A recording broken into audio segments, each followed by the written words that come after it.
Hey, what's going on, everyone? Welcome to the Lifting Ugly podcast. I am not sure why Alkai over here is so tiny. Let's try and get that figured out. Yeah, just the tiny square. There we go. Lifting Ugly This time, Lifting Ugly podcast so dope that Amy Winehouse had too much of us. This is, as I said, Lifting Ugly. Lifting Ugly with Craig. That's me. Mm-hmm. And Alkai. That's me. So what's up, Alkai? Did your guy finish? So I had to leave right as he was the last bench of flight B. So I had to dip just so I could make it on time. But he squatted 540, pulled bench 385, and he's trying to pull 7. Did you see my story that I posted of why we're going to be late? All I saw was the Mike Tyson holding the pigeons. Well, that was good too, but that made my day. Oh, you didn't see me talking about why we were going to be late today? Oh, I think I glanced over it just a little bit, but I couldn't hear half of it. Oh, that's too bad. I was at the meet. I said we were going to be late. I said that I said you had to give somebody a hand job or something. I'm pretty sure that's what you said. It was super rough, very calloused. That's why I want to know if you finished or not. Oh, I always finish regardless. Oh, okay. It don't take much. That's right. Team player. Team player. and then Ethan messaged me and he said, "Man, if it takes a couple hours, then he's not very good." No. I said he's learning. No. Gas is expensive. Gas is expensive in Southern California. Yeah. I gotta do what I can. I can only take so much. It's hard out here for a pimp. Yeah. All right, so he had deadlifts left. Yeah, so Ryan's weighing 170, 180. And trying to pull 700. Yeah, well, he'll pull it. I'm not worried about that. So this was after a weight cut. His strongest squat was, I believe, 563 in reps, and this was after a weight cut. Nice. This is after a weight cut in sleeves, so definitely a huge sleeve PR. Huge, but he smoked it. Like he smoked bench, smoked squats, and he's a fantastic puller. So he's gonna at least pull 683. Like I'm no questions asked. The dude's a strong guy, and it was at a sick gym called Ironmongers. It's probably like 45 minutes away from here, but it's in like an industrial area. It opens up and there's metal playing. It's got all kinds of, it's all black plates and it's all murdered out in there. It's super cool. The owner looks like looks like that guy Wasey. Oh, okay. But like a little bit taller, a little bit thicker. And everyone there was just smashing numbers. Everyone was super cool. So I think they're hosting a meet in October. So I think I'm going to do that one. I'm pretty excited about it. It was a well put together meet. USPA. It was killer. A lot of fun. Nice. Oh yeah. So that's Rubio. Yes, Mr. Rubio. Senior Rubio. Senior. So how about your training? Did you get anything done? This week was good. I got everything done. Bench was 455 for a triple, which was quite nice. Deads pulled 585 for a double, pain-free, which was awesome. It moved exactly how I wanted it to. No one cares about secondary bench and squat. That was my day today. Yeah, well, it was extended pauses, so we just did two 2-second pauses and then emphasis on incline. And squats were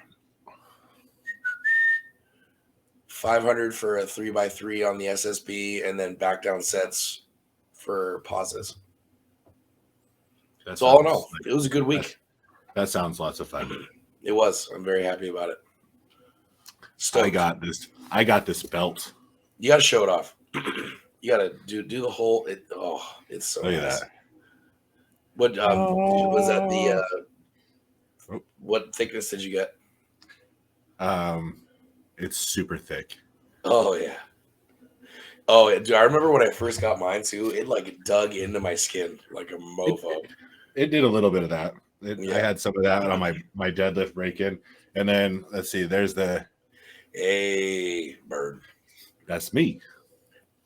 Hell yeah. Yeah, I was nice. I was doing like online training. And so for the lunchtime, I went and took a nap for like 20 minutes. And then Amber came in and she's like, "Hey, there's a package out here." And I like just bolted out of bed. And I was like, "Yeah, it's here." Some Christmas in March. It was awesome. And then yeah, 2 days before that, my client Shelby, she got hers. And like we're not even doing belt stuff this week, and she like brings it in. She's like, "Look what I got!" How did she do hers? She just put her last name on the inside. The outside's it's just plain. It's blank. Yeah, but it's like a baby blue. Nice. With a suede, and then I can't remember what the inside color is, but it's like it's a classy look.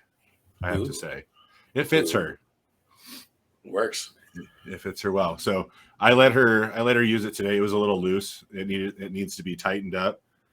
So I let her use it today for her deadlift session because she wasn't really going to be able to. Yeah, she wasn't going to be able to brace with it anyway. Well, that's like buying a new car and not driving it. Like you gotta, you gotta stick it. We're going to put it in the garage there for a little bit until it's car driving day. Yeah, car driving day. So yes, I actually my week was pretty good considering. Fuck how busy it was. I was able to get squats over 500 for a few by few, and then a few by few. And I did 3 at 405 on bench, which I haven't hit over 4 for a while on bench. And it felt good until I was like, oh, I'm going to do it another time. I'm going to try it again. And then I like went to go and I'm like, I better not. I'm just going to, I'm going to just call it while it's good. I'll back down. So I went down to 315 and I went to push and I could just feel it like locking up. Yeah. And I'm like, okay, never mind. I'm done. Maybe next bench day, instead of doing like multiple reps, just do like 5 sets of 1 and just do like shorter rest periods. Because I think it's the multiple reps that are getting you right now. Yeah, I'm just gonna. Well, I will after this. So I'm gonna go ahead and hit bench again. I'm gonna do a secondary day. So maybe I'll just go ahead and knock some of those out because the residual shoulder pain wasn't as bad as it has been in the past either. So it hurt for like a day and then it's been better. So happy with that. And then I had the superpowers from the belt for deadlifts yesterday. So that was horsepower. That's pretty dope. So 635 for 2. I think next time I go heavy, won't be this next week, but probably the week after. Yeah. I think I may just try and throw a 7th plate on there and see what happens. I don't see why not. Like if you're pulling 635 for a dub, that's definitely indicative of a 675 pull. I'm gonna, I'd be so excited. So do it. Do it and post about it. It's time. It's time to make that shit happen. It's time, Craig.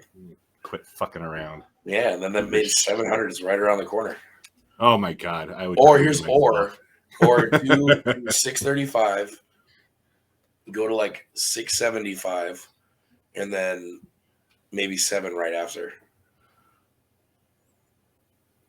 I like it. Or smaller. I don't know. Just do it. 7. It's time already. I'm not big on the small gap. I like the bigger jumps. I don't want to waste my energy on little increases. Well, I'd say like 650, and then see where your balls drag. Yeah. Speaking of, I was informed that I got informed after I posted the video that I was elephant trunking the bar. So. Oh, parrot perching. I was like, well, there's a first for everything. Mm-hmm. Must be a rough life. So I just thought that was funny. I was like, uh-oh, elephant trunk. Sorry about that. Some non-family friendly dads. That's right. Yeah. That was meant for my OnlyFans page, Weights and Taints, to push that up on there. Only hams. Yeah. All right. So Lifting Ugly podcast today. I am coming to you from Monument Fitness in the city of Grand Junction in the state of Colorado.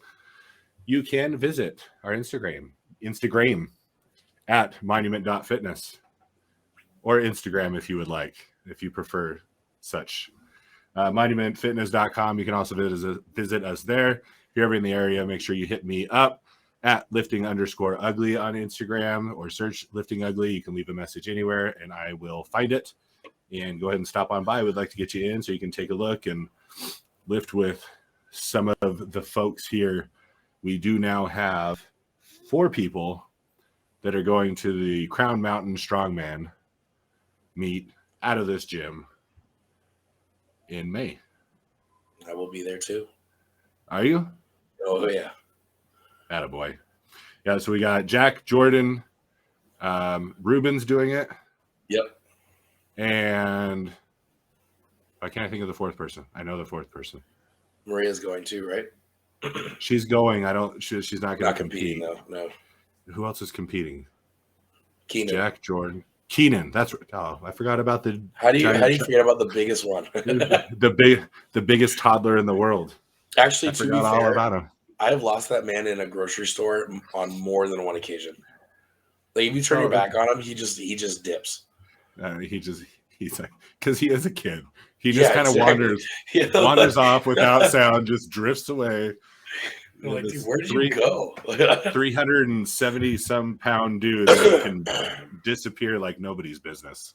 Yeah, like oh well. So anyway, so we'll have good representation Nice. from Monument Fitness. Since we do have 4 people going, I think I'm going to make up some shirts specifically for those 4 to sport while they're there. Don't forget to include me. Yes, because you will be there. I will be there helping. Mm-hmm. We're not going to have a booth because that's okay. Unfortunately, I'm helping, so it'd be hard to have a booth and help with the contest anyway. And so are you like loading and spotting and stuff? Yeah, I'll be helping set up events and shit like that. Oh, nice. So we'll have 2 banners up promoting Lifting Ugly. We'll do some giveaways for the top lifters, for the wieners. The wieners. Yeah, I couldn't afford the booth price. Oof, was it a little much? It was much. I actually I was curious, so after the Arnold, I emailed them and asked them how much a booth was to be at the Arnold, and it's actually only $2,500, which for the Arnold isn't that bad. No, I mean that's a lot. You want to go to Columbus at some point? It's like a love-hate thing. Like it looks like such a cool event, but I really don't like Arnold Schwarzenegger.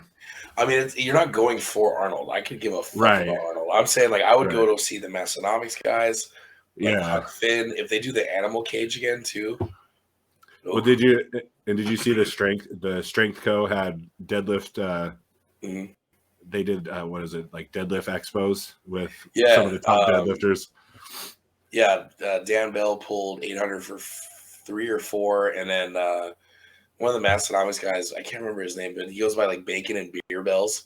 Yes. Pulled like 675 or 7 for reps, and I was like, nice. Was that the guy?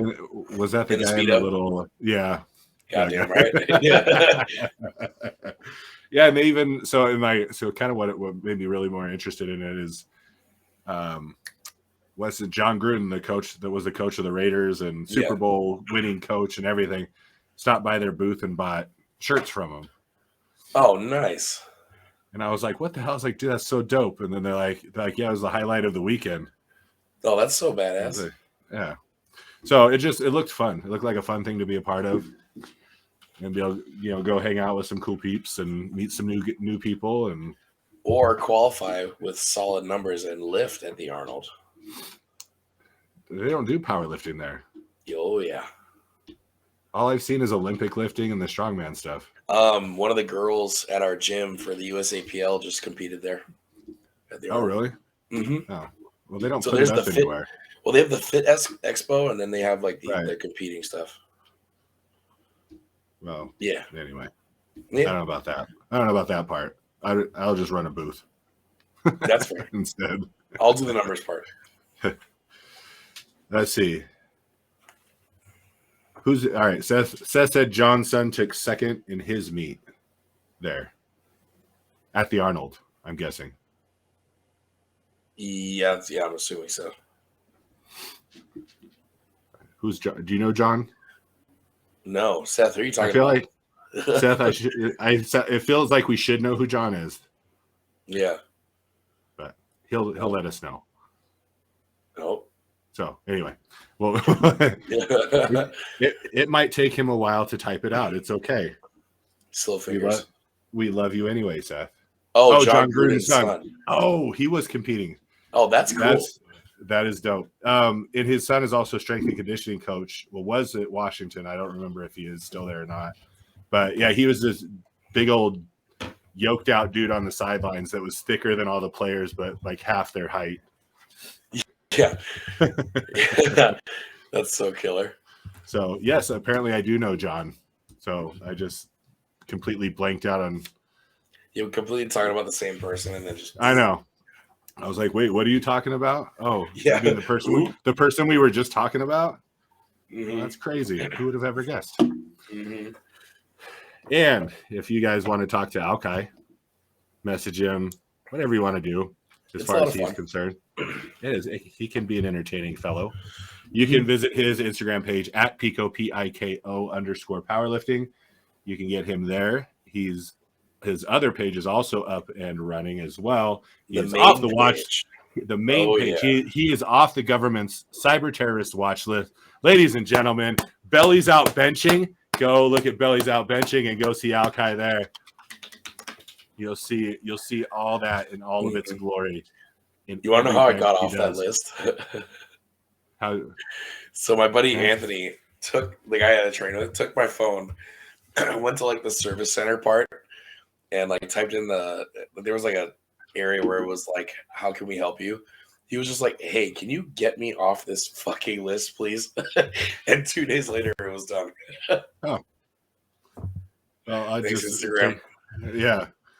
You just had to ask. Yeah, that was it. They just want to be wanted. Mm-hmm. They're like, that's all. Just let us know, and we'll be happy to help you. We love you lots. Yeah. All right. And if you would like to give us money, because we would appreciate that.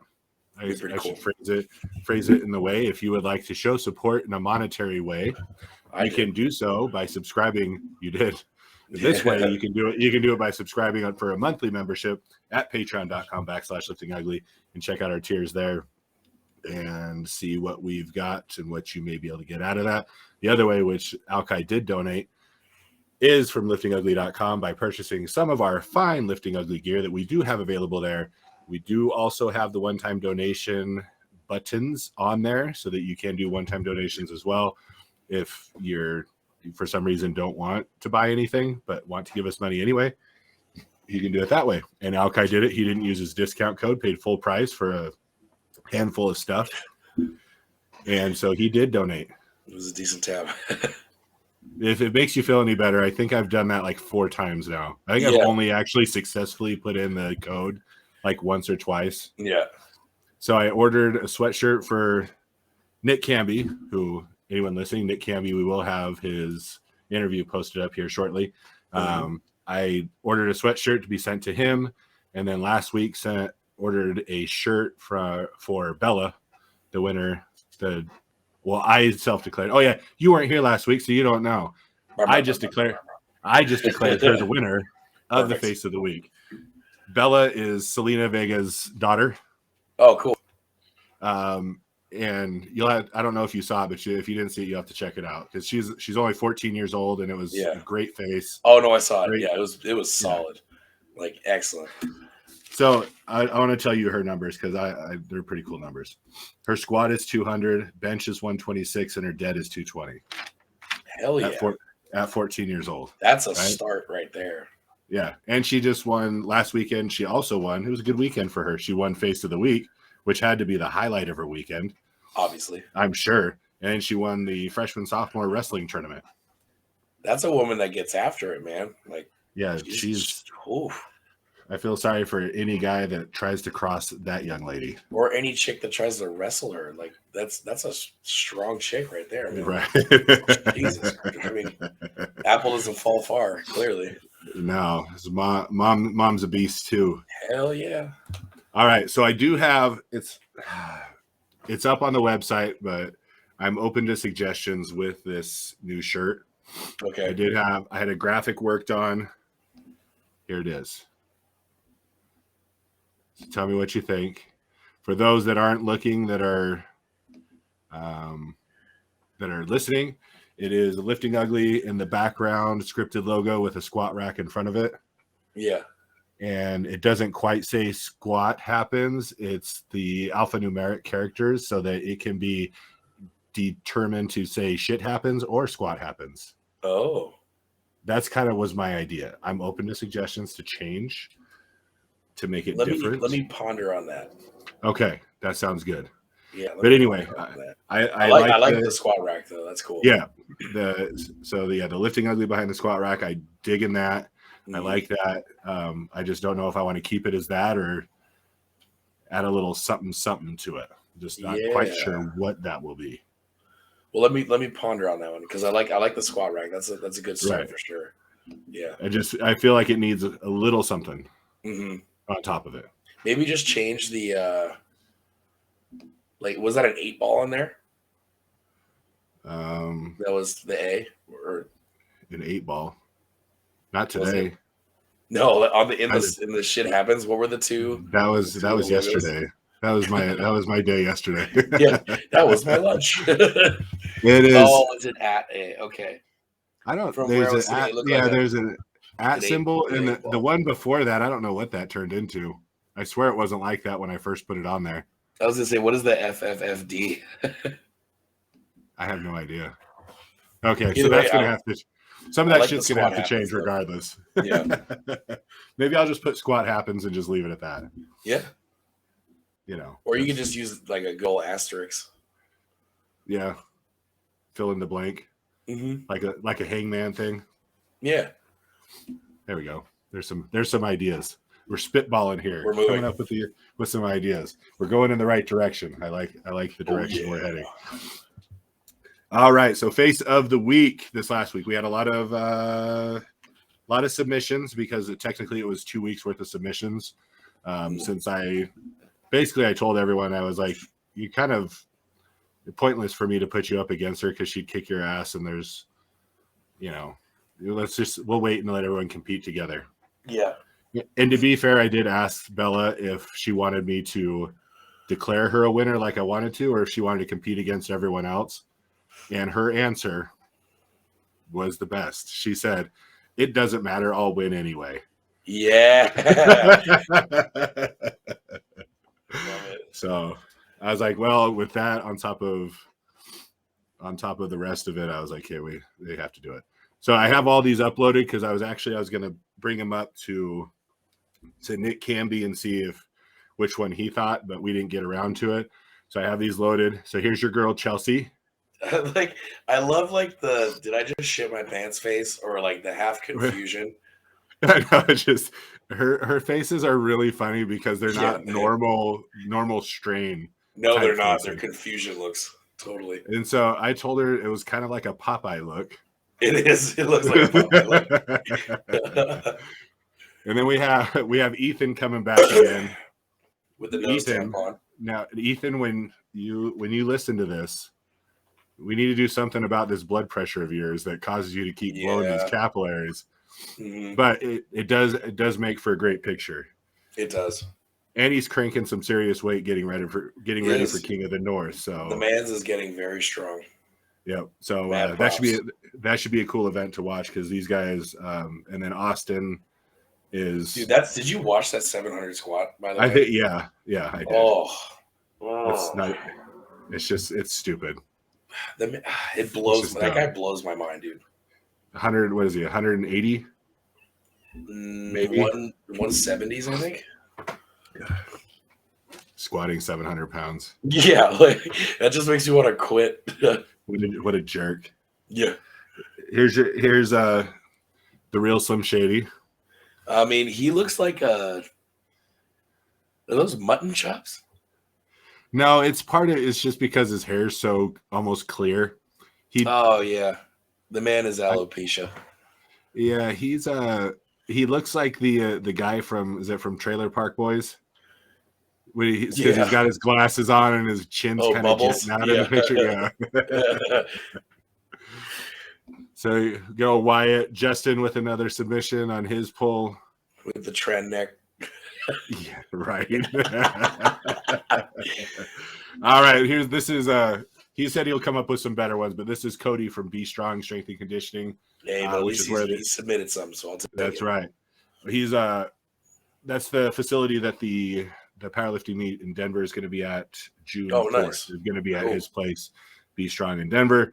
So we appreciate Cody coming through. And then this is Wyatt's buddy Ian, and this was post SSB.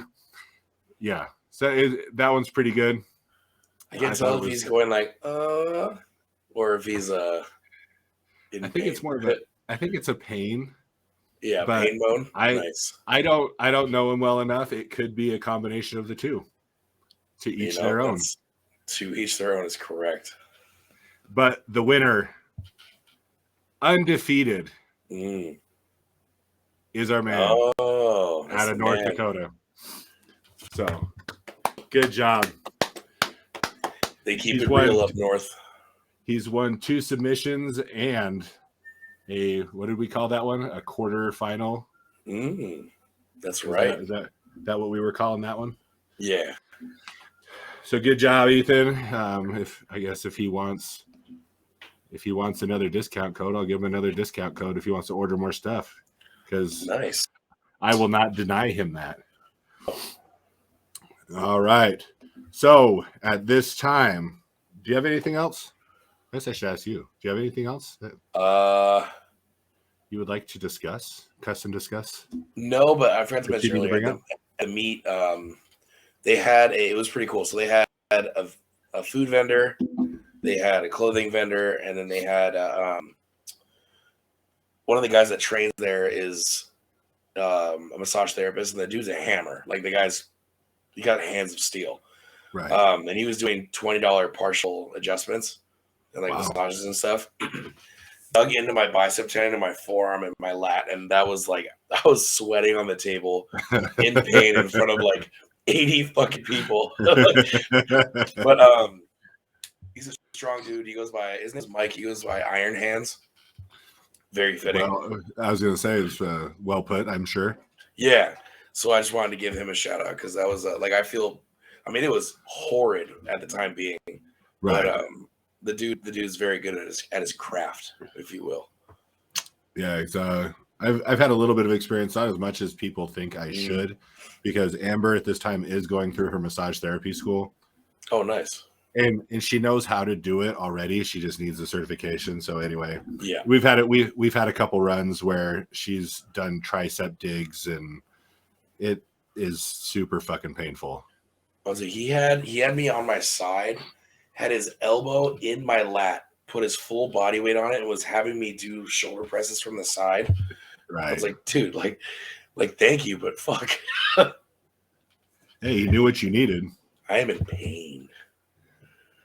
This is just like what he predicted, what Clubber Lang predicted in the fight. Mm-hmm. Do you know what Clubber Lang predicted in the fight? No. Have you ever seen the Rocky movies? Not for a while. I don't know how many are there at this point. I don't know. There's 7 or 8. It depends on if you count. I think I've seen the original one. That's so you didn't see the one with Mr. T? No. Oh, well, that's because they asked him. They asked him what his prediction for the fight was. His prediction for the fight was pain. Seth. Pain. All right, ladies and gentlemen, we did have our interview with the world's strongest man for the 105 kilo category, America's strongest man, 105 kilo category. He has the log press record of 412 pounds, block press record of 312 pounds. And he did say he has the wagon wheel deadlift record. I don't think I can't remember. The axle pull at four something, I think he said. Yeah. Somewhere kilos though. Yeah. So Just to be clear. So we had him on Thursday, so we have the recorded interview. So we will share that with you all at this time. All right, everyone. As promised today, we have our special guest, Nick Camby, professional strongman. Let me see if I can get all these titles correct for you. So you are the 105 kilo world's strongest man. Yes, sir. 105 kilo U.S. strongest man. America's, yeah. America's, okay. Block press world record holder. Yes, sir. At 311, 311.9? Pretty much, yeah. So 312 if you round up for. let's just round up. We'll give it the 312, and then log press of 412. Is that those numbers all right? Yes, sir. Yeah, and then and of course the act, and then I also have like an actual record at 417. But yeah, it was a lot of those top accomplishments all came in 1 year, so I was very blessed to kind of knock them all out. So what year was that? Was that just this past year? Yes, sir. So I've been competing for about, this will be my 10th year and 6 years professionally. And especially professionally, I didn't win any contests until this past year. And then I kind of swept all the 3 big ones of the year. So that was a huge bonus for me. Well, I guess that's the way to do it, right? Yes, sir. I mean, if you're gonna start winning, you might as well just win them all at once. Well, it went from I need to win the big show to I need to have the best season. And then those are 2 big. I didn't think it was going to happen in the same year. So I just kind of went with the momentum and see how far I could carry it. So that's kind of still riding that wave right now. Nice. So we have a guy that works out at my gym. His name's you probably haven't heard of him. He's in the amateur ranks right now. His name is Jack Turner, and he actually competes in your same category. And he said he's going to be coming for your log press record. Yes. What's his log at right now? I think it's in the mid 3s. Oh, cool. So he's 20. I think he's 25. And he's in lifting in the brand Lifting Ugly. We're going to be a part of this as well. He's doing the Crown Mountain that Steve Foshin is putting on in June. So he's going to be a part of that and look to put up some numbers there to move forward, and is hoping, I think, to get national invitation this year to try and progress even further. Hopefully his quads decide to hang on this time. Yeah. Yeah. Of course, I was a big fan of big log presses, so yeah, I'd be excited to see what he does. Absolutely. Yeah, he trains with Steve and with Brian sometimes, so I guess he's got some decent people in his corner. So it'll be fun to watch. But I said, well, I'm going to tell him you said that, and he's like, all right. I said he'll probably be all right with that. Yeah, most you guys like the competition. I mean, of course, that's what it's all about, right? Is pushing each other to that next level. Yeah, I'm still growing, and he just has to catch up and then also keep up. So that's right. Let's go for the ride. So that's not going to be the heaviest log press that you're shooting for. We'll see. We'll see if I get pushed, or if it's something that one day I decide to go into an open class, maybe down a few years from now, and push that. But depends on what's on the line. But there hasn't been really announced in terms of anything like big max log, and maybe go down the road of the old Junior Savicus to only do a max log when you get paid for it. So we'll see. Right. So just to put on that show, right? Yes, sir. Yeah, but I would prefer any part of a contest. I think it's always enjoyable. And if it's the first event at the contest, then even better. Right. So what got you into the sport? So originally, roughly 10 years ago, I had a bodybuilding coach, and I wanted to do something with kind of my competitive edge from being a former wrestler. So hopped into the bodybuilding course, and a month into the bodybuilding program, he showed me strongman. And from there, I touched 5 implements the first day, hopped in a contest the week after, and I was hooked right from there. So I went from competing twice in the first year to 3 times, competed 4 times, and then that carried into winning my pro card, and then just hopping on the ride of trying to compete as much as I can. Right on. That's awesome. So I heard that you, and this may or may not be true, do you have an Olympic lifting background? So So 2012, I started strongman. 2013, I bought my Olympic lifting shoes, and I'm like, I'm an Olympic lifter now. So I started Olympic lifting. So I started Olympic lifting within strongman. So I was like kind of learning the techniques. So I was almost like, I only competed in strongman, but I was like learning pretty much how to snatch and clean jerk and all. I upped that by going to a training center nearby in the South Shore of Massachusetts, in Norwood. And over there, they had 3 Russian coaches that really helped. And of course, their technique is great. Back then, it was Vasily, Yasha, and Nikita. But they, of course, I worked with them, got my jerk really up to speed, and I was really able to, for the most part, get the system down. And then since I was always working on strongman too, I kind of started incorporating that Olympic technique towards strongman, and now you have this kind of hybrid style that I've been running for a bit. Right. So is that where kind of that split jerk technique on your log came from? Yes, sir. So I had to. I just always noticed that, like, of course, the push press, you get a certain amount of weight. Of course, jerks are more risky, but there's high reward. So if you can put it off, you definitely can hit more weight. So I had to bring the split jerk in. So is that, and again, I watch strongman. It's fun to watch. I don't know like all the technicalities of the ins and outs of it.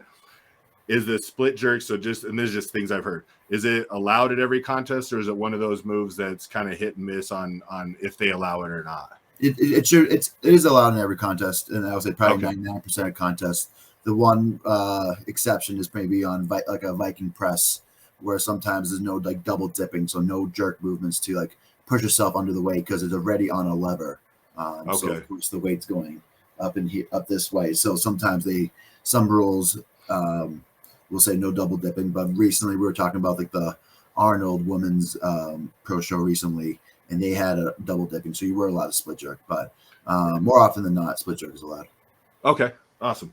Yeah, I had heard that there were some of them that they're not allowed, and I was just wondering how that kind of played into your planning of the events. But I mean, if it's something you really don't have to worry about now, then for now, it's in terms of like the different type of presses, a lot of times it's like adapting to what the event is. So sometimes if it's a press for reps or a press for speed, maybe speed wise, you're doing vipers and strict presses. If you have something for reps, you're doing push presses. If you have a max, you might want to lean towards the jerk. So it always depends on where you have ahead of you. And for me, the goal is always to win the contest. So you got to do what you need to do. So figure out what the press is and execute. And so from the things I've seen from what you do, the videos I've watched, your speed is incredible. Like it just, so is that kind of a specialty, is like the speed events for you? So in terms of movement, I was a good mover even in high school. But I think getting back to that Olympic movement and working like the fast switch muscles, I think I was able to kind of carry that into just kind of everything. So that a lot of that speed work kind of transitioned, but I've always had an emphasis on a speed at some points, as well as, of course, building overall strength. Nice. Did you have something, Alki? Oh yeah, no, because I was rewatching. I was scrolling through your Instagram today, and I was watching your, just talking about explosive. I was watching your tsunami bar front squats. Yeah, which are fucking absurd. Like they were moving so good, and your core was just absolutely like just impenetrable. So and just like your chain carries and whatnot, like you're a fast motherfucker, man. You're incredibly quick. But the tsunami for that, but you hit it on the nail. The core, like my abs are sore after that. Just from all that absolutely, man. That was just insane. So I was just like, more so just major props to you, because that's crazy. Like I haven't had a chance to work with the tsunami bar yet, but front squats definitely aren't the first movement I wanted to try with them. So watching you do it was quite incredible, dude. Yeah, I hope more people get into it. Of course, there was a lot of when I first started using, probably back in like 2016, 2017, there was a lot of pushback. It was like, oh, there's all this floppy movement. It's a gimmick. Yeah. It makes the weight easier, and that's not the case. Because I would never use it for bench ever, but definitely for like a front squat or like just a regular squat movement, I would. But my shoulders definitely couldn't take it for like a push press or anything overhead or bench wise. That's for sure. And I also because I've done a few different times. I guess it's my version of what the Zercher squats are. I'm guessing I've been doing them like just kind of a pussed out way. Because when I watch you do them, like it's like a deadlift to the legs, and then you hook underneath and then stand it up. So for the what you do, you Zercher out of the rack usually. Yeah. So I'm guessing I'm just I'm It's just pussing out a of whole It's the function. So I imagine you're probably focusing on like a squat day, but also want to get some upper work done. So you're mainly focusing on the legs. But the Zercher from the floor is more of a practice, just more of a carryover for strongman, more strongman specific training, because a lot of strongman is loading and lapping. So you have a sandbag, you have a log, a stone, and so many different implements you load and lap. So the Zercher is almost a nice, let's say, mid-season exercise to really strengthen that chain. So when you do start loading these odd objects, you already have a nice core to start with. So that's why I always lap it. So, but either way, it kind of works. Zercher is a great function. Okay, I watched you do it, and I'm like, Or when you have a bum ass shoulder like Craig. I watch. So like my shoulders are just garbage. So like watching any of those explosive like just flips, and when you just roll the bar up, it hurts me watching it. So I mean, that's why I'm super impressed, because there's a lot of things that I just physically can't do anymore. But yeah, I watched that Zercher. And what weight was that one that you had posted? Do you remember? I posted a lot of Zerchers. So I think most recently I did like the 396 for 5. Okay. I think like that's what it is. my best triples with 500, like 506. And my best singles 544, which I did last year. So I just generally just push that as more of a just a good solid off-season movement. I mean, even with that modified sumo stance, you can definitely see why there's a huge carryover for stones.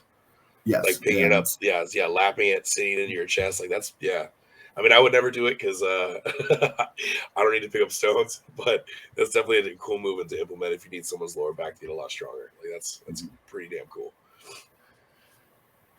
So, I mean, obviously, you've been training in this for 10 years. You've gotten a lot of insight from. Have you had one coach the entire time, or have you used a variety of different people? Actually, I've been more of a self man in terms of coaching. I had Terrence Rady for maybe 6-7 months back in like 2019, and he was great because he brought in some things that I was lacking and some puzzle pieces I was missing for the overall puzzle. So that was great working with him. But overall, I've always just kind of I never had like someone that like did my programming. I always kind of been in control of that, except of course when I had Terrence. But I always kind of seeked out a lot of help and mentorships, and I'll ask about like different items. But in terms of always putting the plan together and executing, it's been for me, and I've gone through like a lot of trial and error. But also it's kind of been also a pretty novel experience in terms of even just how the sport has grown from a 105 kilo standpoint too. So me being in there, of course, giving me kind of great perspective and kind of what I've been executing. But yeah, I would say overall, of course, I had an accumulation of great coaches and influences, but for the most part, yeah, I'm the one that makes the decisions. Nice. Yeah. I've done both. I've had coaches, and then I've created my own programs for myself. But obviously, your influences from the outside are going to create the program that you set for yourself. And so it's key to have those people, that you can call on, that you can, that will help you out in those programming states. So like, for instance, like early on I had Eric Dawson, and Eric Dawson was a heavyweight.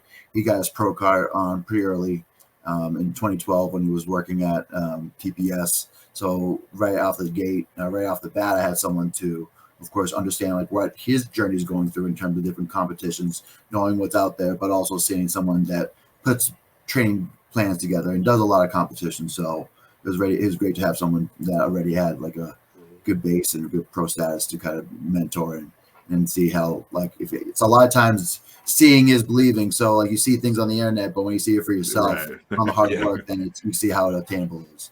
We'll see which methods actually work and which don't work. It's definitely a muddy route, but I mean, the fact that you're doing your own stuff, it's clearly working for you. Like you got the accolades to prove it. So sometimes you just gotta go. You just gotta go. You gotta rely on your own morals. You know your body the best, and of course you have all the best intentions for yourself. So sometimes you just really gotta ride with your own plan. Well, fair enough. I mean, I try to. I just tend to overthink way too much. It's good to go. It's good to bet back and forth. But like for instance, a lot of time, and that's why a lot of time like success is either like of course with valleys and peaks and all, where of course you gain a bunch of information, and then you run your own plan, and then you run into a bunch of walls, and then like you go keep running your own plan, or do you seek more help, and then you could go back to So I think it's always a constant learning process, but just like metaphor for life.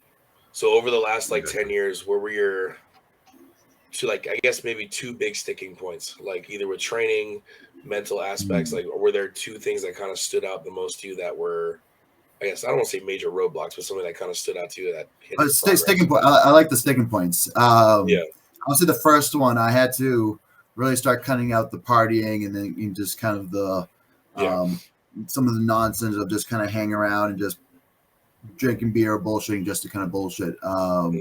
So I, of course, after school, I lived in South Boston. Of course, I had bars all around me, so I was going out Friday and Saturday nights. But long when I was still competing in strongman, but for a while, I started realizing like, well, I'm always hungover, and then I don't really do that great in the gym.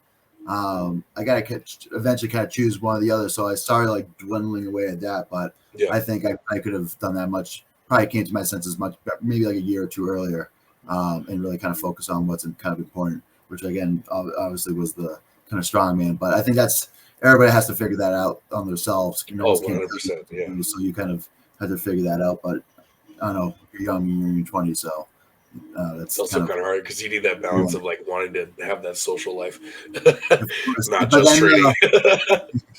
And then I would say the other, I would say good sticking point is just. It's just what kind of when I was probably just early on, just realizing like the more you compete, of course, the more experience that you get, the more people that you meet, and then that can be an overlying process of being able to become a better strongman because my network gets bigger, but I also have more experience, and then you get to points where you're at a contest and you're the most experienced individual, and that's a huge advantage more often than not. So how have you gone about? Because obviously you had a lot of mentors in your progress to get to where you are. So I imagine you're more than happy to kind of return the favor to those that you come across that are getting going still.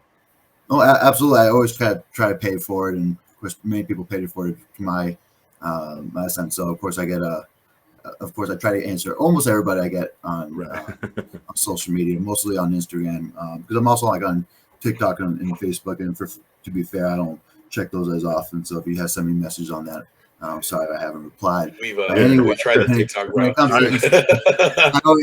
I always try to do my best to kind of reply, and of course, just really kind of what it's more obtainable than not, and of course, positive thinking, positive thoughts, and working hard is kind of the key. Right. So the 105 kilo category that you're in has. I mean, you can correct me if I'm wrong. It hasn't always been around. Is that correct? So it's been it's one of the more common classes, but it just hasn't got the exposure it has. It had the last couple of years or so. So it's usually I think even you say either the early like 2000s, it was just like the 105 kilo men and the heavyweight men when you talked about like more strongman competitions on the guy side of things. So they didn't have like the weight classes that they have right now. And we see like the 80 kilo men and 90 kilo, which is like 175 and 200 pound. So the class has always been around, but it's great that we're getting a lot of exposure. More notably right now is that, actually there's a big news from today is that, of course, our class is going to be, especially on the Clash on the Coast, which is the competition in April 22nd, 23rd. The final, so after all the heats, top two make it to the finals. The finals is going to be live on ESPN, and we're going to be following the Tyson Fury fight. That's rad. Cool. So that's probably the biggest spot there's been. And last year, you could say that ESPN. We were not live, but we were re-aired like 2 months ago. And that was the spot. That was the first time 105 kilo. Right. That was the first time 105 kilo competition made it to national television. So just being a part of that, but more so winning that contest was huge. So I look to kind of be, again, first time it's being ESPN live. I want to win that contest as well. So the Clash on the Coast that's coming up in the next few weeks, where's that one at? South Carolina, Hilton Head Island. Okay. So it's a pretty cool spot. It's kind of a nice little kind of a vacation piece, but pretty cool views, and you're kind of competing among like palm trees and all, and of course right on the beach.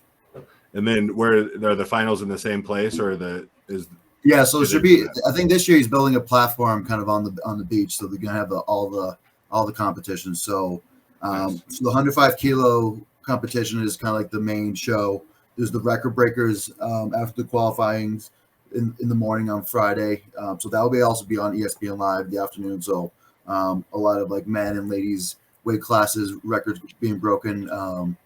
I don't know if you guys know like Evan Singleton, but he's of course a big heavyweight strongman. He's the only heavyweight strongman in the record breaker, and then he's going for a dumbbell world record. And then on Sunday you have the 82 kilo women competing in their Clash Invitational. So it's gonna be a lot of great competition that whole weekend. So what are the events that they're gonna have this year? So I'm not sure about the ladies, but at least for the 105 kilo men. So we have 10 events. So on day one, you have no particular order. You have squat for reps or axle squat for reps, keg throw. You have an odd object medley with 5 implements. You have a 3 object press medley, and you also have another medley with a sandbag, farmers, and drag. And then day 2 is circus dumbbell for reps, a yoke to frame medley, axle deadlifts for the 3rd event. 4th event is a sandbag, shouldering, ladder, and then the last event is stone over hitching post, which is 380 for reps. Jeez. So more the distance and endurance style, not much the static.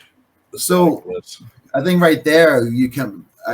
I didn't exactly count, but I'm guessing anywhere between 16 and 17 implements for this one contest. So you try. So when you're putting a prep together, you got to figure out where to focus and your time based off your strengths and weaknesses. So you want to touch everything at least once or twice, but you also don't want to be too specific because there's so many events. So this prepping for this is even just a huge challenge for many competitors. So if you're getting ready for this, if you're getting ready for this, do you focus more on training for your strength, the ones that you're strong in, or do you focus more on your training for the ones that you're weaker in, relying that your strengths will still be your strengths when you get there? Strong man, you got to work on the weaknesses always. It's really where you lose the most points. Actually, give me 1 second. Maya, shh. She's a vicious 10-pound wiener dog. Mascot. Yeah, so you'll give her. I think she'll stop. No, she's fine. But I lost my train of thought. Just as far training, you said you always have to train for your weaknesses. Oh yeah, so wherever you lose the most points. So for a while that was deadlift. Right now it's been throwing events for me. So I always try to focus on being really well balanced across the board. I actually, in this prep alone, I probably turned back my pressing because I don't need to focus on my pressing too much to win the show. It's really the other events I need to be strong in. And I just need to be solid across the board. So I actually scaled it back, the strengths. Nice. So for your squats, are you guys doing it to was that to blocks or to pads? To a block or a pad. It's similar to like World's Strongest Man style. Okay, cool. And then so for prep, are you guys wearing like single ply, multiply, or anything like that? And we are just reps. Oh wow, right on. Sleeves and reps. So yeah. For training wise, are you hitting more like raw squats and then just kind of implementing reps just towards the end, or are you guys using reps the entire time? So I've done a few blocks already because I knew the squat was going to happen pretty far out, like past 16 when you get your wraps and all that stuff. So I just started wraps this past block. So I've done the last 2 workouts. I've been in wraps. And I'll probably have, let's see, the next 2 workouts. I'll probably have 4 more workouts. I'll probably be in wraps the whole time. Right on. But they're not, when I say wraps, my version of wraps is pretty light. I generally go like with like a road wrap, which is pretty light. So nothing like too crazy, yeah. Yeah, just because that kind of strangles your legs for the most part. Absolutely. But I haven't. Yeah, so I don't do like a serious wrap, but like I will have to at some point. But sometimes you kind of do what's needed. Last year with this combination, I won my event, so that's really what's important. So I just look to get a little better because I imagine people got better from squatting than last year, knowing that it's actually going to be an actual event. So it's going to be a little better than last year. And then for like training wise, for the back squat itself, are you training mostly front squats, or are you actually working in a decent amount of back squatting as well? I have back squatting. Every workout's been that World's Strongest Man setup. So I do blocks. Okay. Gotcha. Yeah. So you're simulating the entire thing. Yeah. So I do that setup every time. So it might take me extra 6 minutes. Oh, okay, cool. 6-10 minutes to get it set up. I always want to simulate that if I have the option. So the only reason why I ask is because I have a lot of my friends will, like from a powerlifting standpoint, they don't touch back squats for weeks at a time, and they only will touch they'll only do front squats with the buffalo bar and whatnot. So I was just curious to see like how much of the actual back squat you throw in. But now that interesting, but this is because it's an event, right? Absolutely. I don't have any back squat leading up to a prep because there's no squat event, and I might do like a Zercher or another related event. I think I went. I think on my squat days I was doing like trap bar because that was probably more useful than doing actual squat. For sure. Prep. So it's always geared towards what the objective is at hand. Fair enough. Have they announced the weight for you guys that you're going to be repping out? The weights? Yeah. So I forgot. I didn't even go through the weights. Please. The ones in the so the qualifying to be more athletic. We're doing like 600-pound squat, keg throwing between maybe like 40 and 55 kegs. You're doing 8 kegs, and then like the medley is light, and we're between like 200 and 250.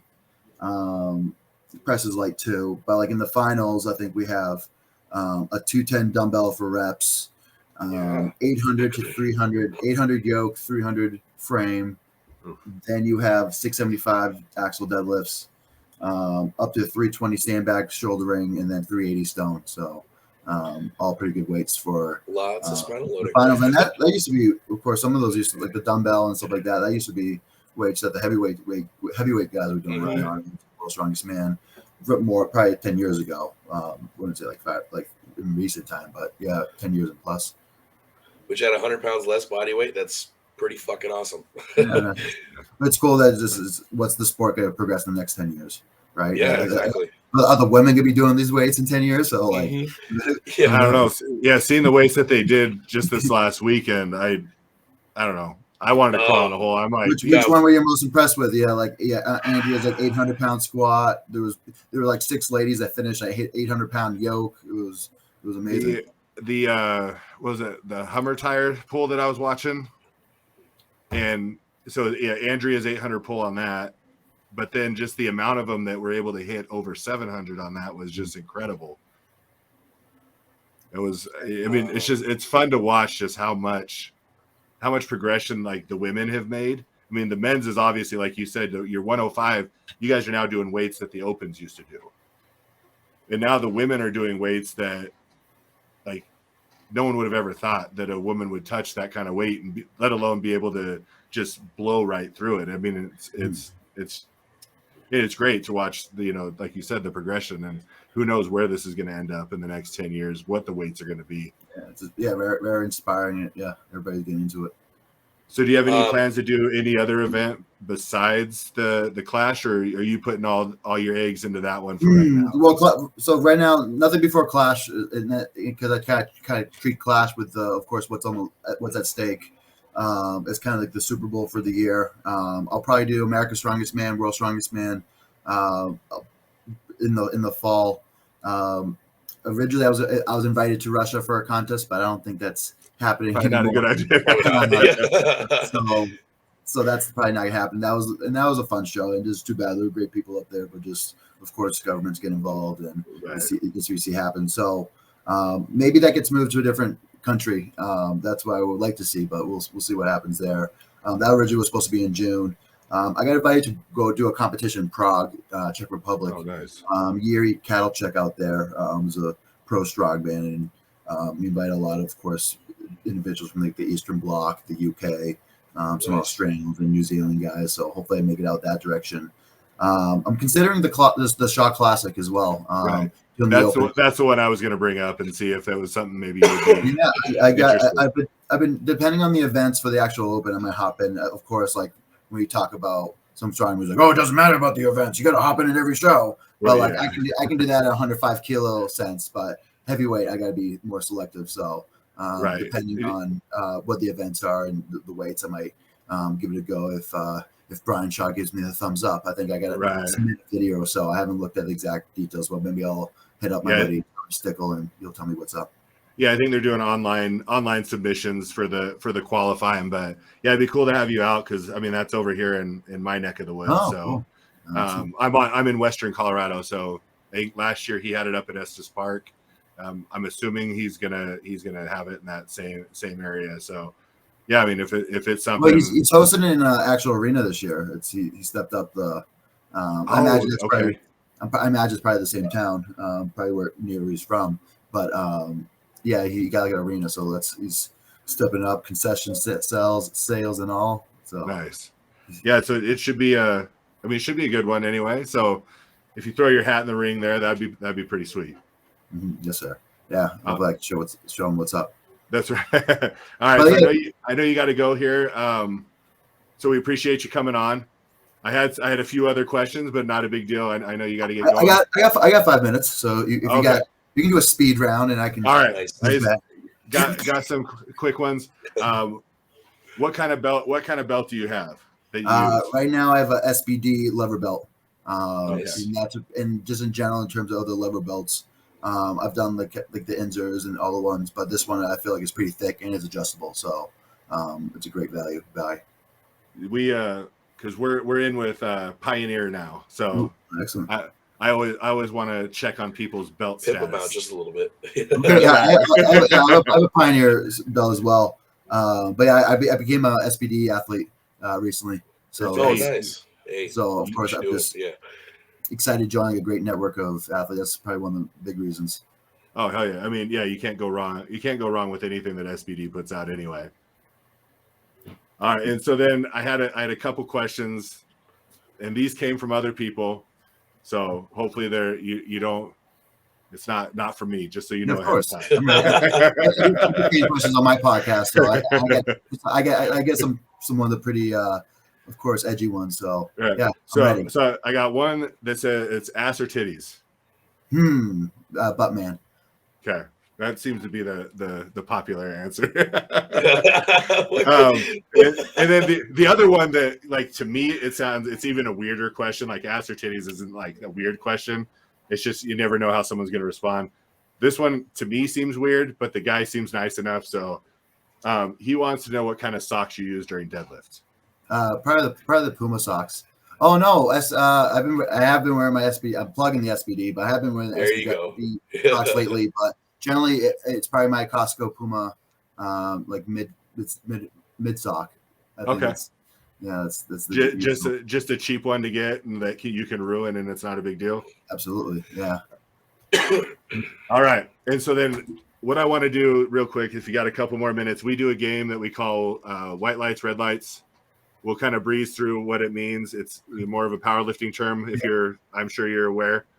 So I have a few different scenarios, and then you just give me the lights on whether it's a positive or a negative in your eyes. All right, I'm ready. Okay. So the first one is 2 dudes driving around shirtless. White lights. White lights? How many? 1 to 3. How many? Oh, yeah. I'll give it 3 white lights. 3 white lights. Bro, all right, and then we'll see that kind of goes along with my theme. So bro dates, like 2 dudes going out, having lunch, having breakfast. A good man date. Good three mandate. white lights. They're right. eating together. They're fueling, so they're getting ready for a big My workout. man. So. That's right. That's right. All right. Next one is celebratory ass slaps. I'll give 2 white lights because sometimes you got to find out the right moment because it's probably 1 or 2 good lifts in a day that constitute a good ass slap. So there you go. Find the right timing. That's always been one for me. That's always been, it's like a heat of the moment type of thing. And I've always thought that there's people that overdo it. I think they're just a little way too into making sure they hit everyone on the ass as time goes on. The Key and Peele skit. Yeah. Okay, slap man. Yes. And then last one, I mean, it's going to be pretty easy, especially after the celebratory ass slap, is going to be bro hugs. Bro hugs. Reds. All right. 3 whites. All reds. All right. All right, man. Well, we do appreciate you being on. Like I said, I'm going to get you some stuff out because thank you very much. Just to help, like I said, to thank you. And then it also helps kind of get our stuff out there for everyone else to see. We love having people on. If you have anyone else that you come across, you can send them my way. We'd be more than happy to have them on as a guest. I think you can go down the 105 kilo line if you like. Of course, you have all the great personalities. What's I think also great about our class is just the range of how it represents the United States. So you have the guys from the Northeast, guys from Florida, and in the Southeast, the Midwest, California, Pacific Northwest, even some Alaskan guys. So it's really cool. It's good representation. So I think if you could probably message any of those guys and they'll be happy to hop on and talk about some ugly lifting. Killer. That's right. Love it. And we like getting the other perspective from the strongman. Like I said, we gear a lot of our stuff towards powerlifting. I have a bodybuilding background that I'll bring in every once in a while, but getting that strongman sense is really cool. Just like I said, we've talked about strongman and the respect that we have and how there's no debate that strongman athletes are athletes, and that is 100% a sport without argument. Absolutely. But cheers, guys. Right. Hopefully meet you guys soon. Absolutely. Yeah, you come out to that Shaw Classic. I'll make sure I'm out there. Yes, sir. All right, buddy. Have a good night. Again, thanks for joining us, and we'll talk to you soon. Well, so there's that. Anyway, so I've apparently yet to master putting a fucking interview in the middle of a live thing. So I guess I'll just cut and post. So sorry, Seth. You'll have to just kind of skip through the first BS, and then you can go to the interview later. I'll have it up later tonight. So we can just start like we just got done. Hey, wasn't that a great interview with Nick? It was so sick. So welcome back, everyone. I hope you enjoyed the interview. Like that? It almost sounds like nothing got screwed up in the process. Mm-hmm. It'll look seamless by the time I put it all together. Like love it. We just intended for that to happen the way nothing bad happened. Gosh, what a nightmare. Nothing like doing things doing things live and having it completely screw up on you. Yep. So anyway, hopefully everyone, once this gets put on the right way, everyone enjoyed the interview with Nick. Some cool insights as far as strongman training and the way that he does. I mean, the way he does his programs was kind of interesting. I was kind of surprised that he doesn't really have a coach when he does. Yeah, that was the biggest shock for sure. And so that was anyway. So everyone enjoyed that. It was good to have Nick on. It was very cool of him to be a part of it and to take the time out for us to do that with him. But as we go on, we are now going to be at the end of the podcast, which seems weird because we're kind of short into it, but it won't. It'll seem normal. So we're going to go ahead and play with the two of us. I know you heard Nick. We went through the white lights, red lights with Nick. We are going to go do that with ourselves, and we're going to let Alkai do the proper introduction into it. Let's see here. You're driving in your car. It's 7 a.m. You're on your way to IHOP or Denny's to get some eggs and some flapjacks, maybe a couple sausage links. You finish your breakfast. You're done meditating. You get to the meet. The meet director gets everyone together, goes over the rules, and finally gets how the scoring system works. 2 white lights, passing score. 3 white lights, passing score. 2 reds or 3 reds, unfortunately, is not a passing score. And all of those pancakes you ate for breakfast, total wash. So let's make sure we get those white lights on the board. Put those pancakes to work, ladies and gentlemen. Put those pancakes to work. Them to work. Let them work for you. Yeah. All right. So we are looking to see if these are pass or fail situations. Do you remember these from Thursday? Or are these going to be will these be a new surprise for you? Are you talking about are they new or the same ones? No, these are the same ones. So I wanted to go through like our take. Oh, for us, yes, absolutely, yes. So we got Nick's take on these. Just a few minutes ago, we heard what Nick thought about these. Yeah. So, all right. So 2 dudes driving around shirtless. I mean, is this post gym sesh or just 2? You know what? That's a normal thing for me back home. 3 whites for sure. Is it? You know, I mean, like if you're going to the beach or whatever, you kind of just tarps off always. So I grew up. I mean, I didn't grow up that far from where you're at. I always thought that was the weirdest thing. Really? When I would see like 2 shirtless dudes just driving around together. Okay, well, to be fair, like all of our grocery stores and whatnot, you don't need shoes, you don't need a shirt. Like you can walk into the grocery store with just surf shorts on, and you're just fine. So their philosophy in Hawaii is no shirts, no shoes, plenty of service. Bring it on, yeah. And so, like, I mean, I saw it a lot, and it just always kind of struck me as a little odd. That's fair.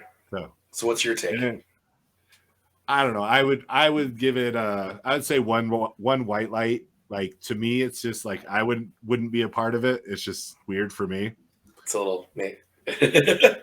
And it's like less that and just I don't want to be like shoulder to shoulder with skin to skin with a dude just driving around.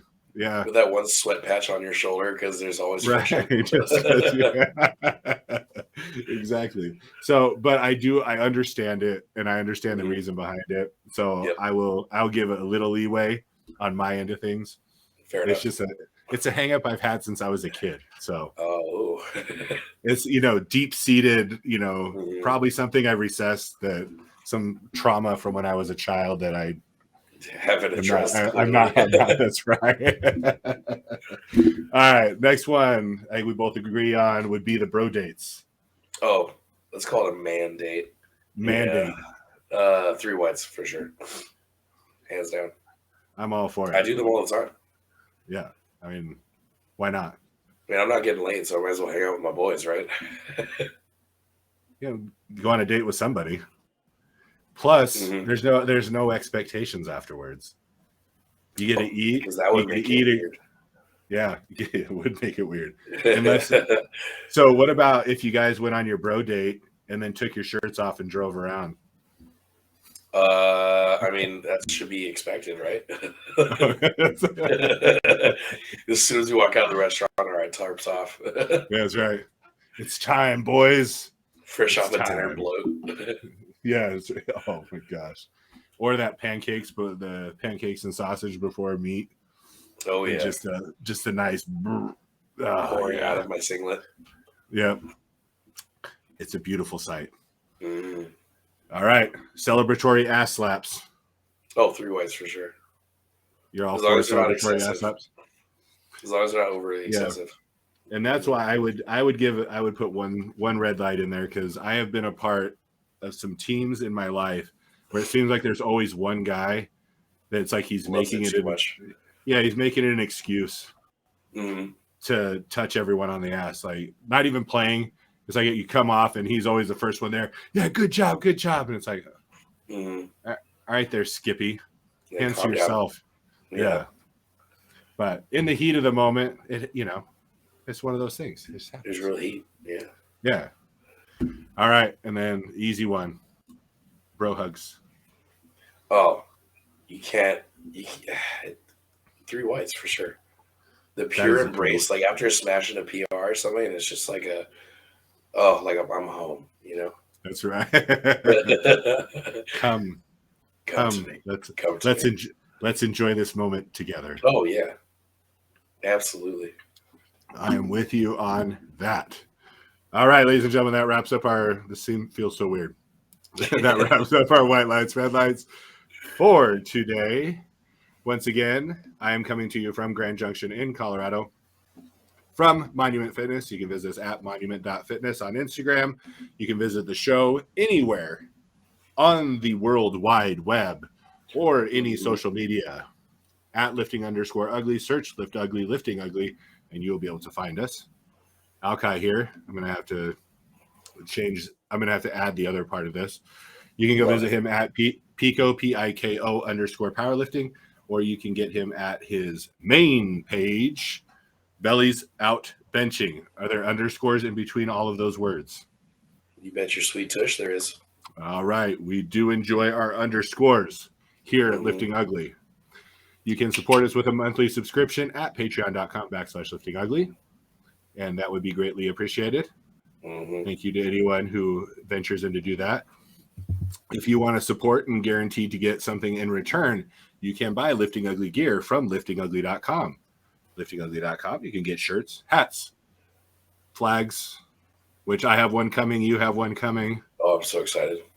Be Strong Strength and Conditioning has one going to their spot. So nice. We got those all spreading around, getting the love spread everywhere. Lifting Ugly will take it over the world. I got some stuff going out to Boston, Mass, out there to those fellas out in Beantown to represent Lifting Ugly out on the East Coast as well. We have great representation in the Southern California area, of course. We do. In the Colorado area and in the Great White North. Not quite Canada White North. It's pretty much. But it is right there. And we have I have to say, I do really appreciate all the fellows up north for kind of supporting us and being a part of what we do. Because, I mean, it's really cool that they've jumped on board and are full of support. So thank you all. Thank you, Seth, for joining us today. Make sure to revisit later and catch that interview with the 105 kilo world's strongest man, Nicolas Camby. Ladies and gentlemen, that is it for us today. We are out of here. We are out. Goodbye, friends.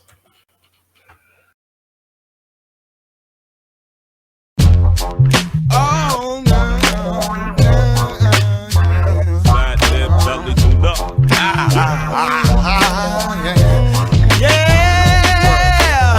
I pay my dues, refuse to lose, so fuck the blues. Ain't your bad news, you can trip if you choose.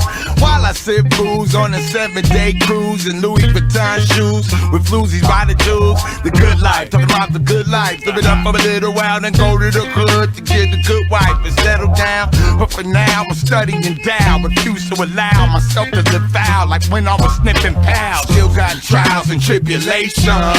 Refinement from cultivation takes patience, I'm waiting.